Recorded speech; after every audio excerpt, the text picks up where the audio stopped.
So there's three common causes of back pain, and they generally can be attributed to about 95% of the problems that we see in physical therapy or in general in orthopedics with back pain. The number one cause is some kind of muscle strain or muscle problem or a muscle injury. It can be something that just happened recently, it can be something that's chronic. But basically what's happening is that you did something, so you bent over wrong, you picked something up that was heavy, you sat too long, you were too active, you ran for a long time, whatever it might be, and something causes a muscle in your back to get irritated.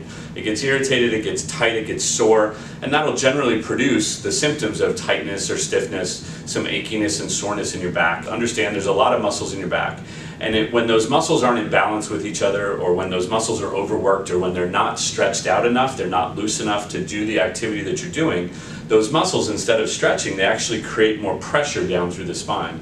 And that pressure is what starts to cause the increased pain, the stiffness, the tightness, the soreness, etc. Muscle is responsible for three things. The first thing that muscles in your back are responsible for is maintaining alignment in the curve of your spine. So when we talk about the curve of your spine, we're looking for a C curve in your spine. And the muscles are responsible for maintaining that C curve in your low back. Well, when muscle isn't doing a good job, it'll have a hard time maintaining that curve. And so then the alignment of things starts to get out of whack. If you've ever had a muscle problem in your back, you feel a hard time standing up straight, or when you do stand up out of a chair, you have a hard time getting up straight because the alignment is a factor. The second thing that a muscle does is that the muscles on the side, they absorb impact away from the spine. So as you're walking and you're moving and you're doing things, it keeps that pressure from ending up at the disc or pressure on the nerve, etc. So the muscle is an absorber of impact, an absorber of stress and strain to the spine itself. And the third thing that a muscle finally does is it creates movement. So as you bend over, or as you bend backwards, or you reach up overhead, those muscles are creating that movement for you. When a muscle can't do those things because it's been injured, it feels better to stay still. That's where the old adage of bed rest is the best thing for a back problem comes into play. And it's actually one of the worst things you could do, but when a muscle is injured, it feels better if it doesn't move or it doesn't have to do anything. Well, that warning light of the muscle soreness is the warning sign that some things are beginning to change. You're getting a change in the alignment, you're getting a change in the shock absorption, the spine isn't doing what it's supposed to do, and so it starts to spread off into other areas. And like I said, the next thing that can happen is that you start to develop some sacroiliac joint problems, or some disc problems because that pressure has been there for too long. But the number one way to handle back problems is through physical therapy.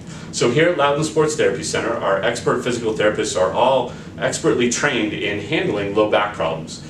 Really, the way that starts is with a full assessment. Somebody's got to take a look at what your problem is and how you move and what's causing the symptoms. Because just like that check engine light, there could be 1,000 reasons for what's going on. It could have originally started out as a muscle problem, but now it's beginning to exhibit some disc symptoms. And each of those things need to be addressed through some treatment. So basically, through a full comprehensive evaluation, we can figure out what are all of the things that are causing that back problem.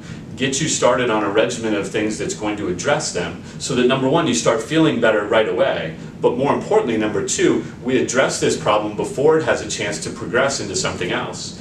Obviously, the easiest way to do that is when it's a muscular problem. A lot of times people don't handle that problem right up front. They'll wait until it starts to cause some symptoms down the leg. Now that check engine light's been on and it's stayed on for a couple of years or a couple of months at that point. But regardless, we can still handle all of those issues manually through some mobilization and manipulation techniques and hands-on techniques. Get the alignment of the spine back to where it needs to be. Get the control and the support of the spine such that the curves are where they need to be.